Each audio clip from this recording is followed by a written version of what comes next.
እሺ ስሜ መቶ አለቃ ደስ ይበለው ገድፍ እባላለሁ።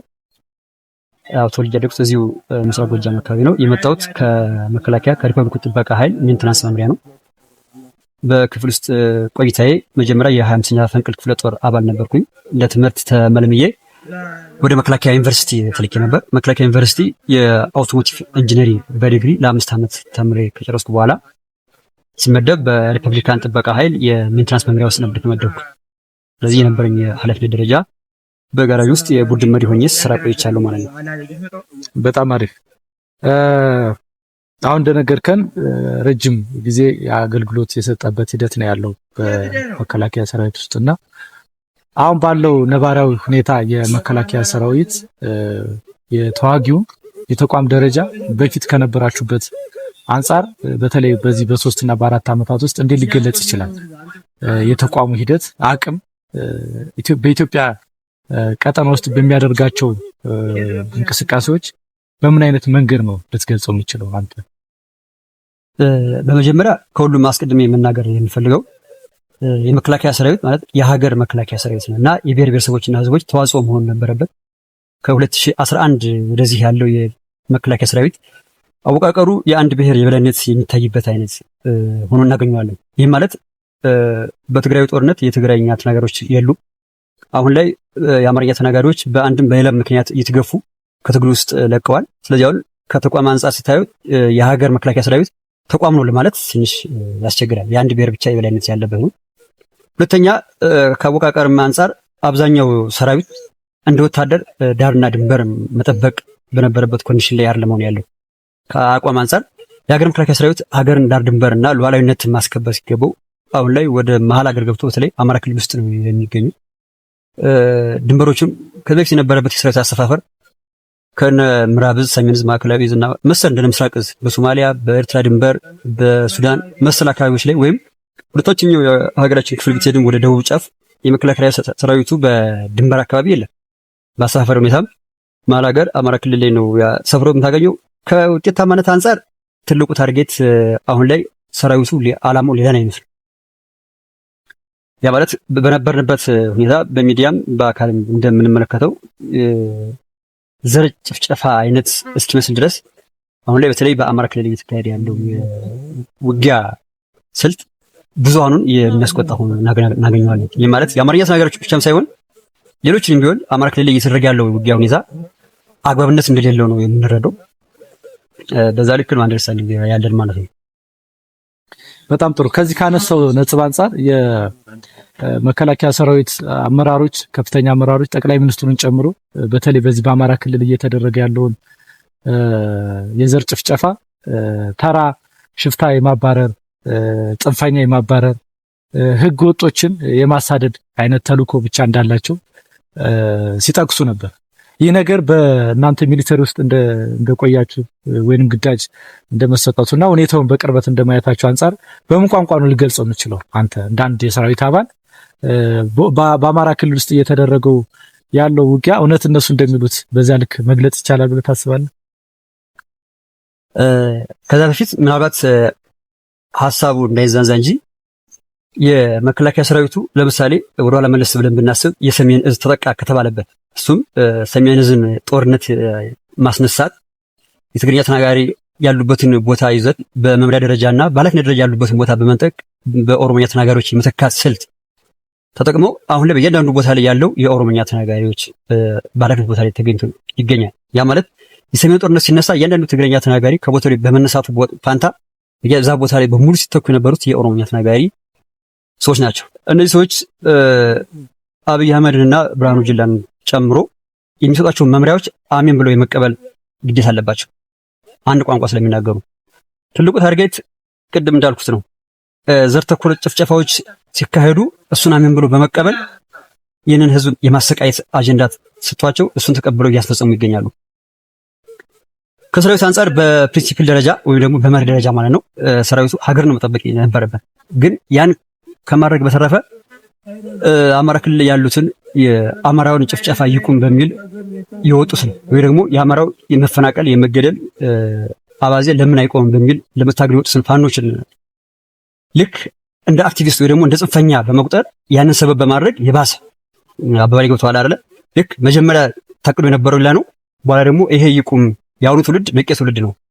አዲሱ ትውልድ እንዲሁ አይነ እያየ ከምሞት ከምታረድ ቢያንስ ታገየ ልሙት በሚል አሁን ያለው የፋኖ አደረጃጀት ህዝቡ ነፃ ሊያወጣነት እየታገለ ያለውና ይህንን ጭራሹንም ጽንፈኛ ነው በማለት ሙሉ ነው የተፈረጀው። በሙሉ በመፈረጅ በጥቅማ ጥቅም ሌሎችንም በመደለል እዛ ያሉትን በየመስሪያ ቤቱ ማለት ነው የተካሄደ ወይም እየተደበት ያለው ርቀት ትልቁ ታርጌት አማራውን ዝቅ የማድረግ አማራውን አንገት የማስደፋት እንዲሁም ማባን አለብኝነት ስልጣን የማራዘም አይነት አባዜ። ስለዚህ መከላከያ ሰራዊቱ አሁንም ቢሆን በኖርማል አገላለጽ የተጣለበትን ግዳጅና ኃላፊነት ወይም በመርህ ደረጃ ተቋቁሞ እንደ ተቋም እየተወጣ ያለ ሳይሆን የአንድ ስልጣን አስጠባቂ ወይ ደግሞ ስልጣን የማራዘሚያ ጊዜ የመጠቀሚያ ሂደት ሆኖ እናገኘዋለን።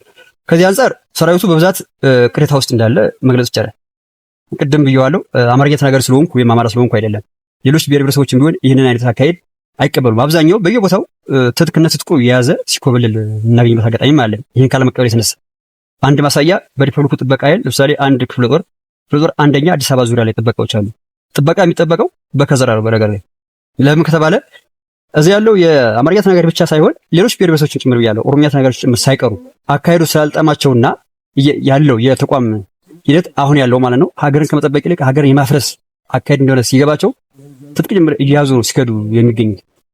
ያለ መከላከል ሲባል ጥበቃዎች ወይም ጓርዲያዎች ራሱ እየተጠበቁ ያሉት እንኳን በከዘራ ብቻ ሆኖ እናገኛለን።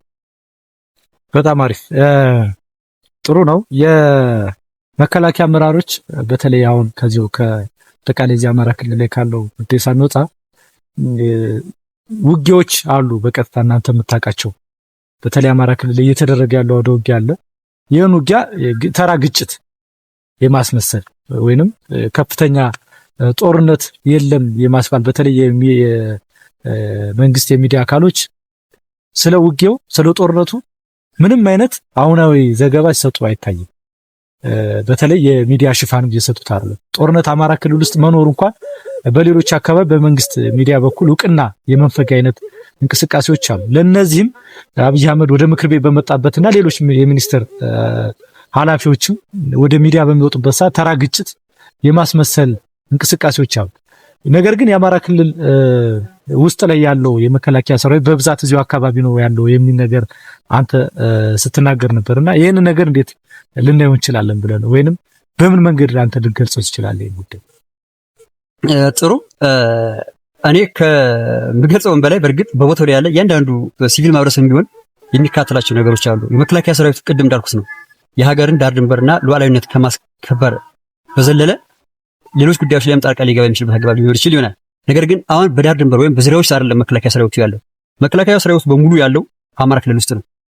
ሁለተኛ ተራ ግጭት ነው ለማለት የሚወፉበት ምክንያት እነሱ በመሸፋፈን ፋንታ ማለት ካልሸፋፈኑ ሌላ ጋር እንትን ጥያቄዎች ይነሱባቸዋል። ለምን እንደው መሸፋፈን ያስፈልገው ከተባለ አማራ ክልል ውስጥ ያለው የፋኖ አደረጃጀት መጀመሪያም በአራቱ አውራጃዎች የተዋቀረ ነበር። እኛውን በተለያዩ ሚዲያዎች በፌስቡክም በቲክቶክም ነው የማውቀው።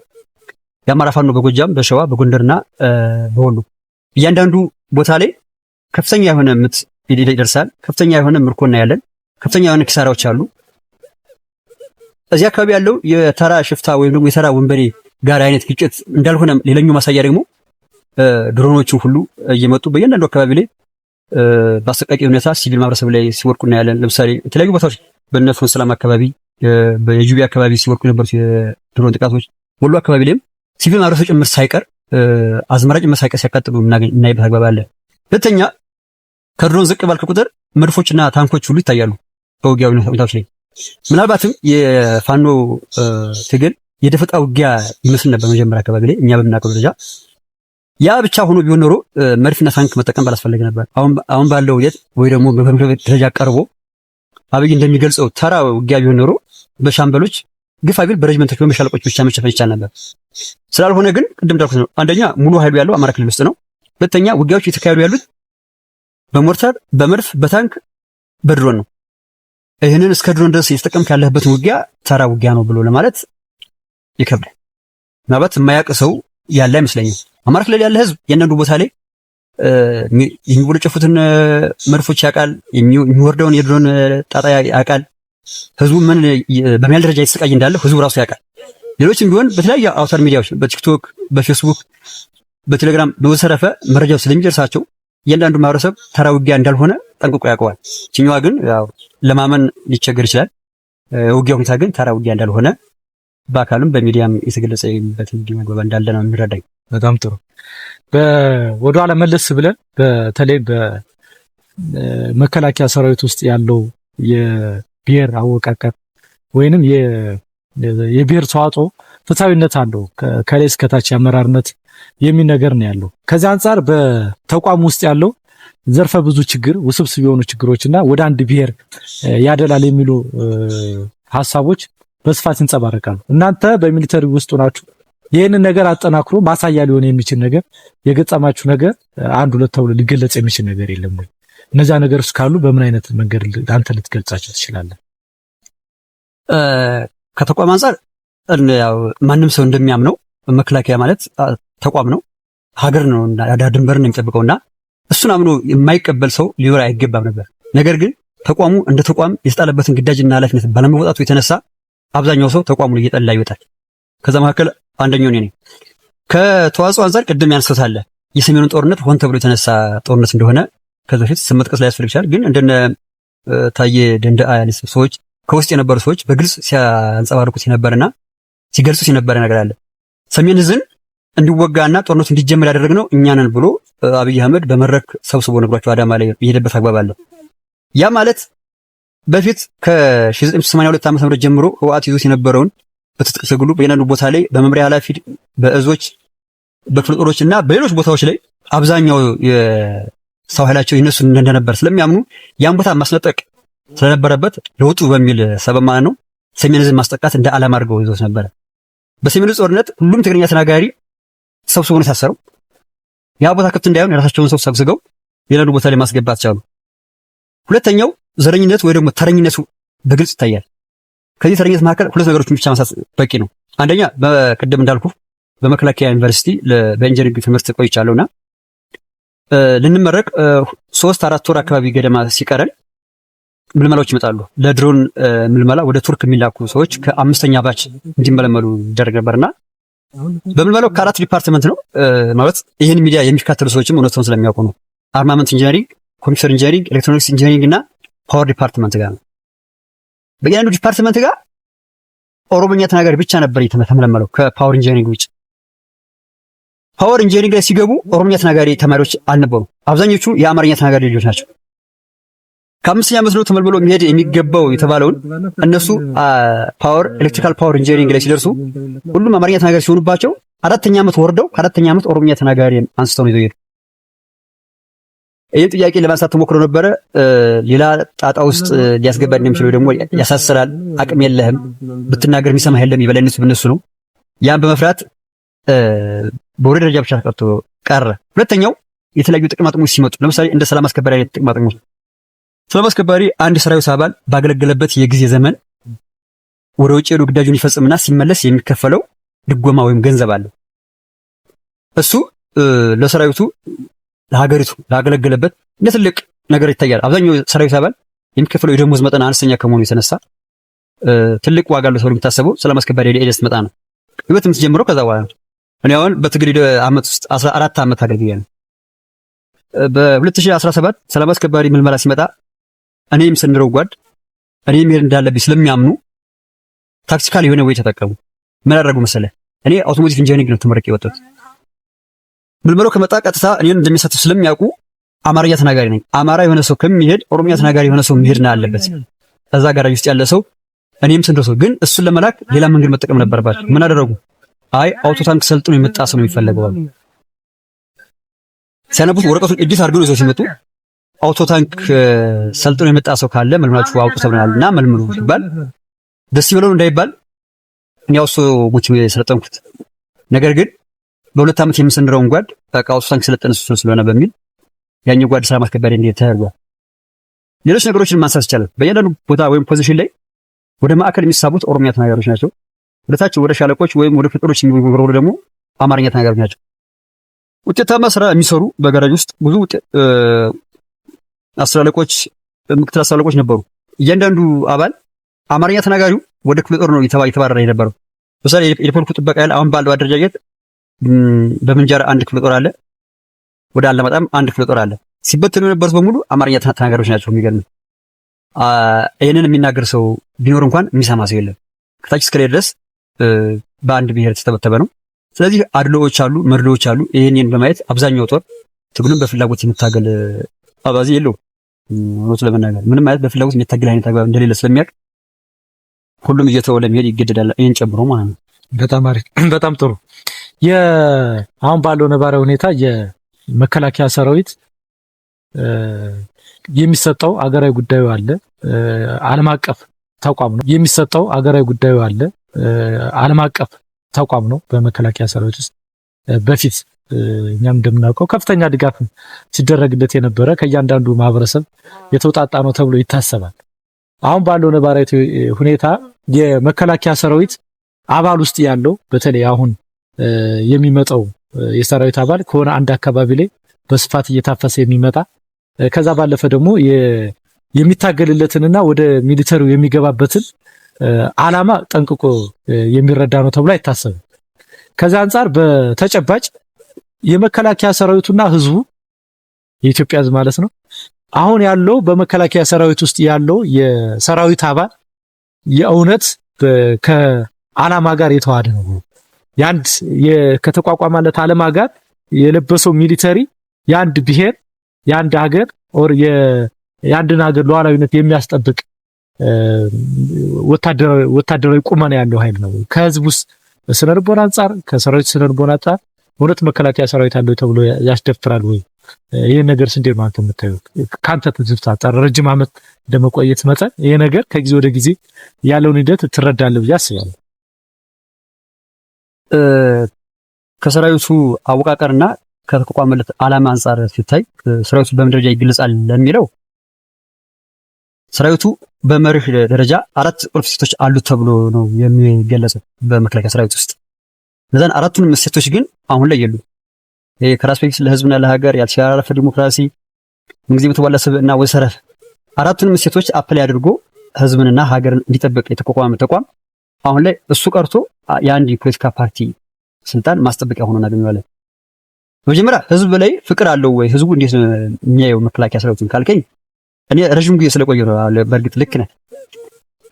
ከትግል ከገባሁት ከ2004 ዓ.ም ጀምሮ በትግራይ አካባቢ ሰራዊቱ በጣም ትልቅ ፍቅርና ክብር ነበረው። በአማራ ክልል ትልቅ ፍቅርና ክብር ነበረው። በኦሮሚያ ክልል ትልቅ ፍቅርና ክብር ነበረው። በደቡብም ልክ እንደዛ።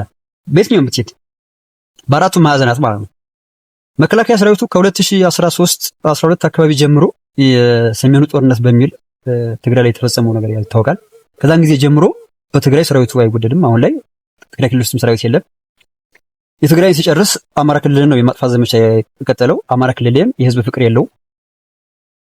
ሲቀጥል ቀጣይ ላይ የማን ላይ ያውጃል የሚለው ያው መተንበይ ትንሽ አስቸጋሪ። እነዛ በዛ ደረጃ የሚገልጽ ባይኖርም ዞሮ ዞሮ ከህዝብ ድጋፍና ከህዝብ ፍቅር አንፃር አሁን ላይ መከላከያ ሰራዊቱ ባዶ ነው። የህዝብ ትልቁ የሀገር መከላከያ ሰራዊት ደጀኑ ህዝብ ነው። ህዝብ ከሌለ ባዶ ነው። አሁን ግን ህዝብ መከላከያ ሰራዊትን ባየ ቁጥር አንዳንዱን ፈርቶና ተሳቆ አንዳንዱን በጥላቻ ተሞልቶ ነው የሚሄደው። ሌላው ሰራዊቱ ለቆመለትን ዓላማ በግልጽ ያውቃል ወይ ለሚለው አዲስ አበባ ያለው አዲስ አበባ አካባቢ በተለያዩ ቦታዎች ላይ ወጣቶች እየተታፈሱ ነበር እና አዲስ አበባ ዙሪያ በነበሩ ኤሪያዎች ላይ የማላቃቸው ሊኖሩ ይችላሉ። አዲስ አበባ ዙሪያ ለምሳሌ በእነ ሰንበታ አካባቢ ዱከምና ደብረ ዘይት እንዲሁም ጫጮ ሰዳፋ የነዶ አካባቢ ላይ ወጣቶች እየታፈሱ ወደ መከላከያ እንዲገቡ ይገደዱ ነበር። ይሄን እንዴት ተታክቻለ ካልከኝ አንደኛ የሚሊተሪ የኛ አባሎች ወንድሞቻቸው ታፈሱላችሁ ተብሎ በስልክ የተደወሉ እየሄዱ ሲያስፈቱ ነበር። አንዳንዶች አይ ጸብ ተጣልቶ ነው አጣርተን እንፈታለን በሚል የውሸት ሰበብ ሰዎች ቀጥታ ወደ ማሰልጠኛ ይሄዱበት አግባብ ማለት። ያ ወጣት ምንም በማያውቀው ታሪክ እኛ ስንገባ በፍላጎታችን ተመዝግበን በዚህን ቀን ኑ ተብለን ነው ወደ መከላከያ ሰራዊት የገባ ነው። ያውኑ ሰራዊት ወደ ውትድርና የሚገባው ግን በአፈሳ ነው። እንዳልኩ ነው አዲስ አበባ አካባቢ የትኛውን ቦታ ላይ ሻይ ቤት 2-3 ሆነ ተሰብስበህ ከተቀመጥክ ታፍሰት ታሰላለህ። መጨረሻ ላይ ባስ ይመጣልሃል፣ ወደ ማሰልጠኛ ትሄዳለህ። አዲስ አበባ እና አዲስ አበባ ዙሪያ ላይ ያለ ያንዳንዱ ወጣት ስለ ውትድርና ምንም በማያውቀው ታሪክ ማሰልጠኛ ሄዶ ጸጉሩን ተራይቶ ሰልጥኖ 4 ወር ሲሞላው ወደ አያሃዱ ይሰራጫል። ያ ጦር ሁለት ነገሮች አሉት። አንደኛ ዓላማውን ስለማያውቅ ይከዳል። ሁለተኛ ያልከደው ደግሞ ሜጃ ወይ መውጫ ምናልባት የተቸገሩ አባሎች ሊኖሩ ይችላሉ። ውጊያ ላይ ገብቶ እንኳን እንዲሁ በቀጥታ እጅ ሲሰሳጡ የሚታዩበት አግባብ አለ። ለዚህ ማሳያ በአንድ ወቅት ጎጃም ላይ የተደረገው ከፋኖ ጋር ውጊያና በቅርቡ ደግሞ በወሎ የተደረገው ማየት ይቻላል። በቃለ መጠይቅ ደረጃም ሲናገሩ የነበሩት ለምን እንደመጣን እንኳን አናውቅም። ኢቭን ከሻለቃ ወይም ደግሞ ሻለቃ መሪዎች በተለይ ወይም ሬጅመንት መሪ ይባሉትን አያውቋቸውም። ማን እንደሚመራቸው እንኳን እስከዚህ ደረጃ ድረስ ይሄ ሰውዬ ቢያንስ 1 ዓመት ወይም 6 ወር ቆይቶ በሰራዊቱ ውስጥ የሚመራውን አካል አያውቅም። በአንድ ቲም ውስጥ 2 ሰው ካሉ ወይም 3 ሰው ካሉ ሶስተኛው ሰው ቲሙን ይመራል። እሱም ብቻ ነው የሚያውቁ። ውጡ ሲባሉ ብቻ ይወጣሉ። ኮቸሮ ይዘው ይበሉ ሰነብታሉ። ቅድም እንዳልኩ ነው ወታደር ይፈተናል። መስዋዕት እስከመሆን ድረስ ሊደርስ ይችላል። ግን ለዓላማ መሆን መቻል አለበት። ሀገርን የማስጠበቅ ህዝብን የመከላከል ህዝብን የመጠበቅ ከሆነ ከህይወት በላይ ሌላ ነገር ስለሌለ ህይወት ሁሉ መስዋዕት ልታደርግ ትችላለህ። ይሄኛው ግን ዓላማው ዘወር ያለ ነው። መጀመሪያ ትግራይን ህዝብ ዝቅ ማድረግ፣ ቀጥሎ የአማራ ህዝብ ዝቅ ማድረግ። በህዝብ ላይ የሚዘምት ሰራዊት ደግሞ መጨረሻው ከህዝብ መገለል፣ ከህዝብ መጠላት ነው። አሁን ላይ በስኛውም አካባቢ መከላከያ ሰራዊት እንዳልኩ ነው የህዝብ አምኔታም ፍቅርም የለውም። አይበለው እንጂ የጎረቤት ሀገር ጦርነት ቢገጥመን ምን ይፈጠራል የሚለው እሱ ደግሞ ሌላ ጣጣ ሆኖ እናገኘዋለን። በጣም አሪፍ። አሁን ብዙ ነገሮችን ዳሳል። ከነዚህ ጉዳዮች አንተ ከምትናሳቸው ሀሳቦች ከኔ ጥያቄዎች ጋር እየጨመርኩኝ ለአንተ ጥያቄዎችን አቀርባለሁ። ከዚህ አንጻር አሁን ሰሞኑን ካንተ ከመጻደጃ 5 ቀናት ውስጥ የኛ ጋር ከተገናኘ ጀምሮ ማለት ነው በ205ኛው ኮር ኦርዲናንስ ኃላፊው እና በየ25ኛ ክፍለ ጦር ላይ ያሉ አሃድ ላይ ያሉ ልጆች እዚህ ደግሞ ትናንትና አንተም በአካል እንዳገኘው ዛሬም አብሮን ሻይ ሲጠጣ የነበረው ከዚህ ከ32ኛ ክፍለ ጦር የከዳለ በተመሳሳይ ከየኮር አመራር ጀምሮ እስከ ታችኛው አባል ድረስ ያለው የሰራዊት አባል በዚህ ደረጃ የሚፈርሰው ቅድም ባልካቸው መሰረታዊ ምክንያቶች ጭምር ነው። ነገር ግን በዋናነት ያየናቸው ነጥቦች አሉ። አንተም የተጋራይ ማለት ነው። የሰራዊት አባሉ የበላይ አመራሩን ጭምር አያውቅም፣ እስከ ሸለቃ አመራር ድረስ አያውቅም። ከዚህ አንጻር የመከላከያ ሰራዊቱ አሁን ባለው ነባራዊ ሁኔታ ተዋረዱ ምን ሊሆን ይችላል? አሁን ጀነራሎች የሚደነፉት የሚዋሩት ማይክ ይዘው በየአዳራሹ የሚጮት ነገር አለ። በዚህ ወቅት ሰራዊቱ አባላቱ ደግሞ ጀነራሉን አያውቅም። ለምሳሌ የኛ አካባቢ ያለው የ6ኛ ዋና አዛዥ ጀነራል ብራውን ጥላውንን አያውቁትም።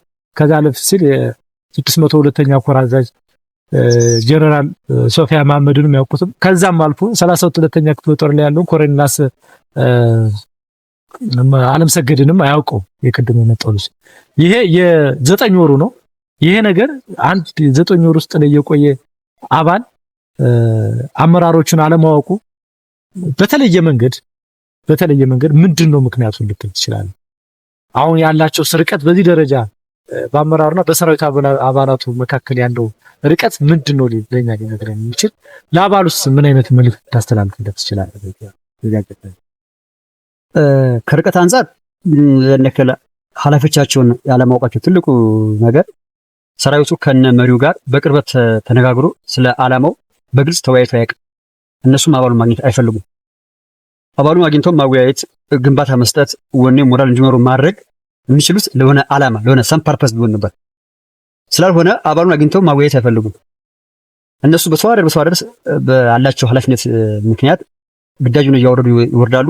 መጨረሻ ላይ ሻለቃ መሪው ከኃይል መሪዎች ጋር ሆኖ ያን ግዳጅ ደግሞ ለያል መሪዎች ሰጥቶ ያን ግዳጅ እንዲፈጸም ያደርጋል። ለምን ከተባለ ቢጠየቁ መልስ የላቸውም። አሁን ላይ አማራ ክልል ላይ በየአንዱ የዞን ከተሞች ላይና አሁን ወደ ወረዳም እየወረደ ነው መከላከያ። እዚህ ድረስ እየወረድን የምናደርገው ከህዝቡ ጋር የምናደርገው ሰጣ ገባ ትልቁ ፋንክሽን ወይም ትልቁ ትርጉም ምንድነው? ምን ፐርፐዝ አለው? የት ለመድረስ ነው ብሎ ቢጠይቃቸው ምላሽ መስጠት አይችሉም። ያ ምላሽ መስጠት ስለማይችሉ እነሱ ከአባሉ ጋር መገናኘት አይፈልጉም። ስለዚህ አባሉ ደግሞ ከበላይ ያሉ ሰዎችን አያውቅም። ሁለተኛው ውሎ የሚያድረው ጫካ ላይ ነው። መከላከያ በካምፕ ተጠርንፎ ሲኖር ነው የምናውቀው እኛ። ከዚህ በፊት ግዳጅ ያለ ከተባለ ወጥቶ ይሄዳል። ነገር ግን እስካትላና ኮቸሮ ይሰጠዋል። እሷን ይዞ ጫካን ውሎ የሚያድረው በየትኛው አቅጣጫ ብትሄድ ወንዝ እየተሻገረ ተራራ እየወጣ እየወረደ እየተራበ እየተጠማ እየተጎሳቆለ ግን ውሎ የሚያድረው ከዛው ከቅርብ ኃላፊ ከጋንታ መሪው ወይም ግፋ ቢል በሆነ አጋጣሚ በዚህ ሲላላችሁ ለመባል ከተሰባሰቡ እንኳን ኃይል መሪ ነው ሊያገኝ የሚችለው። ሻለቃ ቅድም አንተ ብለሃል። አንደኛው ጓድ ሻለቃ መሪው ወይ ደግሞ ሬጅመንቱን የሚመራው ሰው ማን ነው ሲባል አይኛ አላውቀውም ያለው 9 ወር ሙሉ ተቀምጦ አያውቀውም ሻለቃ መሪው። እና ትልቁ ጉዳይ ቢጠየቁ ምላሽ መስጠት ስለማይችሉ ወይም ማስረዳት ስለማይችሉ እንጂ ተሰብስቦ ለእያንዳንዱ የሰራዊት ግንባታ ከመስጠት ዳይሬክሽን ከመስጠት ስለ ዓላማው በግልጽ ከማስረዳት ግዳጁን በአጽንኦት ሰጥቶ አሜን ብሎ እንዲቀበል ከማድረግ አልሰሩም። ያ ደግሞ ያልቻሉ ለምንድን ነው ከተባለ ፐርፐዝሊ ለሆነ ዓላማ ቅድም እንደደረኩት ነው ህገ መንግስቱን ለማስጠበቅ ወይም ዳር ድንበር ሉዓላዊነት ለማስከበር የህዝብን ምናምን ከዛ ውስጥ ይሄ ሁሉ የለበትም። ያ ቢሆን ኖሮ በነገር ላይ ከተሰማሩበት የግዳይ ቀጠና ሂደት እንኳን ሄደው ህዝቡ ጠልቷቸው ወይ ደግሞ ከህዝቡ ጋር ሌላ ዝርፊያዎች አሁን መከላከያ ሰራዊቱ ዝርፊያ አካሂዷል ሲባል ይህ የፖለቲካ ጉዳይ ነው እንጂ ሰራዊቱ እንደዚህ አያደርግም እል ነበር። ምክንያቱም በቆይታዬ እኔ የማውቀው መከላከያ ሰራዊት ለህዝብ ደጀን ሲሆን ነው። አጨዳ ሲያጭድ፣ ክምር ሲከምር ወይም ሲወቃ፣ ትምህርት ቤት ሲገነባ፣ ውሃ ሲገነባ፣ መንገድ ሲገነባ ነው የማውቀው መከላከያ ሰራዊት። አሁን ባለው ሂደት ለምሳሌ በቅርቡ ማያንገታማ አካባቢ ላይ ከገቡ በኋላ የአርሶ አደሮችን ሰሊጥ የነጋዴውን በቆሎና ጤፍ ከሱቅ ሳይቀር ባለ ሱቋን ጭምር ሳይቀር ምን ያህል ገንዘብ በመጠን መግለጽ አያስፈልግም ሲወስዱ እንደነበረ መረጃው አለ። ይሄ በአይነት የምታየው ነገር ነው። ሲኖትራክ በባዶ መጥቶ ጭኖ ሲመለስ የምታየው ከዛ አካባቢ ነውና ያን የሚጭኑት መቼስ ለመንግስት ወይ መንግስት ሰሊጥ ቸግሮስ እንዳልሆነ ግልጽ ነው። ትልቁ ፐርፐዝ ምንድነው? አሁን ላይ ዘረፍ አድርጎ ከዛ በኋላ የራስን አማራጭ የሚያዝ አባዜ እንዳላቸው ያሳያል። እኔ አንዳንዴ ነው ሌላ ስጋት አለኝ። የሆነ ጊዜ ላይ እነዚህ ሰዎች ይሄን ከዘረፉ በኋላ አናቅም ብለው ወደ ኋላ የሚሸሹበት እድል ይመጣል የሚል ስጋት ስላለኝ ማለት። ስለዚህ አሁን አባሉ ሁለት ነገሮችን በአጽንኦት ማወቅ መቻል አለበት ብዬ አምናለሁ። አንድ የሚታገለትን ዓላማ በግልጽ ማወቅና መረዳት መቻል አለበት። ኮቸሮ ብቻ ስለተሰጠው ጥይት ብቻ ስለተሰጠው እየሄደ መተኮስ መቻል የለበት። በብዙ አውደ ውጊያዎች ከፋኖ ጋር በሚደረጉ አውደ ውጊያዎች ላይ ብዙ ሰራዊት ይቆስላል፣ ብዙ ሰራዊት ይሞታል፣ መስዋዕት ይሆናል። ከዛው ተረፈ ደግሞ ቅድም አንተ እንዳልከው አብዛኞቹ ደግሞ ብልጥ የሆኑት ከነስጥቃቸውን ቢሆን እየመጡ ወይ ደግሞ ትጥቅ አስቀምጠው የሚሾለኩ እየመጡ እጅ እየሰጡ ወደ ቤት ሲሄዱበት አጋጣሚዎችም አሉ።